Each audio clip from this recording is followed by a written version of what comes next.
Last ಅಲ್ಲಿ ಹೆಜ್ಜೆ ಗುರುತು ಕಾಣ್ತು. ಹೆಜ್ಜೆ ಗುರುತು ಕಾಣುವಾಗ ಆನೆ ಇದೆ. ಬೆಂಗಳೂರು ಜಿಲ್ಲೆಯ ಎನ್ಆರ್ಪುರ ತಾಲೂಕಿನ ಮಾಗುಂಡಿ ಎಂಎಲ್ ಸುಬ್ಬೇಗೌಡ ಹಾಗೂ ಬಿಂಬಾಶಂಕರ್ ರವರ ತೋಟದಲ್ಲಿ 9 ಗಂಟೆಗೆ ಸುಮಾರು ತೋಟದಲ್ಲಿ ಆನೆ ಕಾಣಿಸಿಕೊಂಡಿದ್ದು, ಹಳ್ಳದ ತುದಿಗೆ ಹೋಗ್ಬೇಕು, ಅಲ್ಲಿ ಒಂದು ಪಾಯಿಂಟ್ ತೋರಿಸ್ತಾ ಇದೆ, ಇನ್ನು ಅಲ್ಲಿ GPS ಮಾಡ್ಬೇಕು ನಾವು. ಅಲ್ಲಿ ಕೊನೆಗೆ ಹಳ್ಳದ ತುದಿಯಲ್ಲಿ ಒಂದು ಸರ್ವೆ ನಂಬರ್ 68 ತೋರಿಸ್ತೀನಿ. ಹೌದು, ಇದನ್ನು ಜಂಟಿ ಕಥೆಲ್ಲ ಇದೆ. ನಾನು ಸರ್ವೆ ನಂಬರ್ 67 ಇದು ಮಾಡಲಿಕ್ಕೆ ಆ ಕಡೆಯಿಂದ ಬಂದೆ, ಆಚೆಯಿಂದ. ಅಲ್ಲಿ ಹೋಗುವಾಗ ತುಂಬ ಕಳೆ ಇತ್ತು, ನಡೆಯೋಕ್ಕಾಗಲ್ಲ, ಗುಂಡಿ ಎಲ್ಲ ಇತ್ತು. ಅದಕ್ಕೆ ನಾನೇನು ಮಾಡಿದೆ, ಬೇಡ ಅಲ್ಲಿ ಮಾಡೋದು ಬೇಡ ಅಂಥೇಳಿ ಮತ್ತೊಂದು ರೋಡ್ ಇದೆ ಅಂತ ನಂಗೆ ಗೊತ್ತಿತ್ತು, ನನಗೆ ಇಲ್ಲಿ ಎಲ್ಲ ಗೊತ್ತಿದೆ. ಹಾಗಾಗಿ ನಾನು ಮತ್ತೆ ವಾಪಸ್ ಬಂದೆ.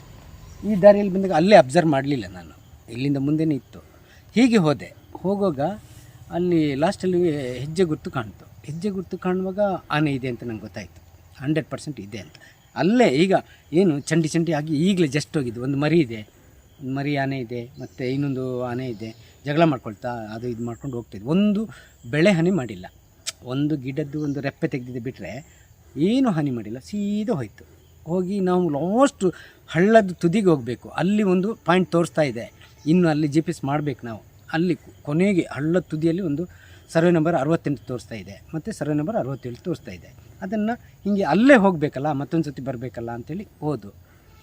ಅಷ್ಟೊತ್ತಿಗೆ ಆನೆ ನೋಡಿದ್ದು. ಆನೆ ನೋಡಿದ ತಕ್ಷಣ ನಮಗೆ ಭಯ ಆಯಿತು. ಇನ್ನು ನನ್ನ ಮಗನಿಗೆ ಕರ್ಕೊಂಡೋಗಿದ್ದೆ, ಬೆಳಿಗ್ಗೆ ಅಲ್ವಾ, ಸ್ವಂತ ನನ್ನ ಮಗನಿಗೆ ಕರ್ಕೊಂಡೋಗಿದ್ದು, ಬಾ ಹೋಗ್ಬರೋಣ ಅಂತ. ಅವನು ನನ್ನ ಜೊತೆ ಇದ್ದ. ಹೋಗಿ ಸ್ವಲ್ಪ ಅಲ್ಲಿ ಅವನು ಆನೆ ನೋಡಿದ ತಕ್ಷಣ ಅವನು ಓಡಿ ಬಂದ. ನಾನು ಅವನ ಜೊತೆನೇ ಇದ್ದೆ, ನನಗೆ ಕಾಲು ಪಂಚರ್ ಆಗಿದೆ, ಸ್ವಲ್ಪ ನಡೀಲಿಕ್ಕೆ ಕಷ್ಟ ಅಲ್ಲ, ಆದ್ರೂ ಅವನ ಜೊತೆ ಹೋಗ್ತಿದ್ದೆ. ಅವನು ಅಷ್ಟೊತ್ತಿಗೆ ಓಡಿ ಬಂದ. ಅಷ್ಟೊತ್ತಿಗೆ 2-3 ಆನೆ ಹಿಂಗೆ ಬಂತು. ಅದು ಹಿಂಗೆ ತಿರುಗಿ ನೋಡ್ತು, ಮತ್ತೆ ವಾಪಸ್ ಹೋಯಿತು. ನಮಗೇನು ತೊಂದರೆ ಮಾಡಿಲ್ಲ. ಒಂದೇ ಹೆಜ್ಜೆ, ಒಂದು 100 ಮೀಟ್ರ್ ಹೋದರೆ ಟೌನಿಗೆ ಬರ್ತಿತ್ತು. ಅಲ್ಲೇನಾಯ್ತಂದರೆ 3-4 ಕಾರ್ ನಿಂತಿತ್ತು. ಆ ಕಾರ್ ನೋಡಿ ಅದು ವಾಪಸ್ ಬಂದಿತ್ತು. ನಾಡ ಕಚೇರಿಯಲ್ಲಿ ಏನು ಹುದ್ದೆಯಲ್ಲಿ ಇದ್ದೀರಾ? ನಾನು ಗ್ರಾಮ ಸಹಾಯಕರಾಗಿ ಕೆಲಸ ಮಾಡ್ತೀರಿ. ಏನು ಇವತ್ತು ಈ ತೋಟದಲ್ಲಿ ಬಂದಿದೆ? ಏನು ಬೇರೇನು, ಇದು ಇಡೀ ಗ್ರಾಮಕ್ಕೆ ಗೊತ್ತಿದೆ, ಇಡೀ ಗ್ರಾಮದವ್ರು ನೋಡಿದ್ದಾರೆ. ಆನೆ ಬಂದಿದೆ ಅಂತ ಹೊಳೆ ಹತ್ರ ಹೋಗಿದ್ದಾರೆ. ಅಲ್ಲಿ ಹೊಳೆ ಹತ್ರ ಹೋಗಿ ಯಾರ್ದೋ ಒಂದು ಇದಿತ್ತಂತೆ, ಅದೇನೋ ಮೀನು ಹಿಡಿತಾರಲ್ಲ, ಅದನ್ನೆಲ್ಲ ಪುಡಿ ಮಾಡಿ ಹಾಕಿದೆ ಅಂತೆ. ಅದು ಟೌನ್ ಮಧ್ಯದಲ್ಲಿತ್ತಲ್ಲ, ತಕ್ಷಣ ಎಲ್ಲರೂ ಗ್ರಾಮಸ್ಥರು ಬಂದು ಎಲ್ಲರೂ ನೋಡಿದ್ದಾರೆ, ಕಣ್ಣಾರೆ ನೋಡಿದ್ದಾರೆ, ನಾವೇನು ಸುಳ್ಳು ಹೇಳೋದಲ್ಲ. ಅದಕ್ಕೆ ಸಾಕ್ಷಿ ಪುರಾವೆಗಳು ಇದೆ. Okay sir, thank you.